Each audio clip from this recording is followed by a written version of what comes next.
बाढ़ का कहर। बिहार का एक गांव मटियारी हर साल मानसून आने से पहले ही चिंतित रहने लगता था।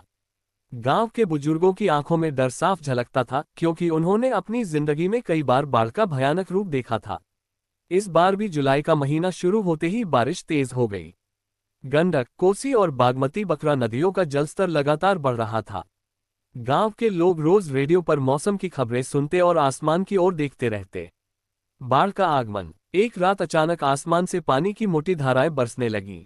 तेज बारिश ने पूरे गांव को बेचैन कर दिया। सऊद, जो गांव के मुखिया थे, उन्होंने सबको जगाया और सुरक्षित जगह जाने के लिए कहा। लेकिन कुछ ही घंटों में पानी घरों में घुसने लगा। खेत डूब गए, मवेशी बंधे बंधे बहने लगे। लोगों ने जल्दी जल्दी अपनी जरूरी चीजें समेटी और ऊंचाई वाली जगहों की तरफ भागे। संघर्ष और उम्मीद। पानी बढ़ता ही जा रहा था। शाहबाज पेड़ पर चढ़ गए, कुछ ने अपनी नावें निकाल ली। कुन्नी नाम की एक महिला ने अपने छोटे बेटे को पीठ पर बांधकर बाढ़ के पानी में गई। कई किलोमीटर तैरकर सुरक्षित जगह पहुंचाया। गांव के नौजवान पप्पू और कलीम ने मिलकर कई बुजुर्गों और बच्चों को सुरक्षित बाहर निकाला। 3 दिन तक गांव बाढ़ में डूबा रहा। खाना और पानी की किल्लत हो गई।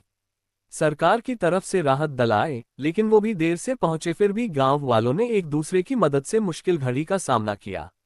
नई सुबह। जब बाढ़ का पानी धीरे धीरे उतरा तो गांव का नजारा दिल दहला देने वाला था। घर टूट चुके थे, खेतों में सिर्फ कीचड़ बचा था। लेकिन गांव के लोगों ने हिम्मत नहीं हारी। सबने मिलकर अपने घर फिर से बनाए, खेतों की मिट्टी साफ की और जिंदगी को दोबारा पटरी पर लाने का संकल्प लिया। बाढ़ हर साल आएगी, लेकिन हमारी हिम्मत कभी नहीं टूटेगी, सऊद ने गांव वालों को हौसला देते हुए कहा। और इस तरह हर साल बाढ़ का सामना करने वाला अररिया जिला बिहार का ये गांव मटियारी फिर से खड़ा हो गया, नई उम्मीदों के साथ।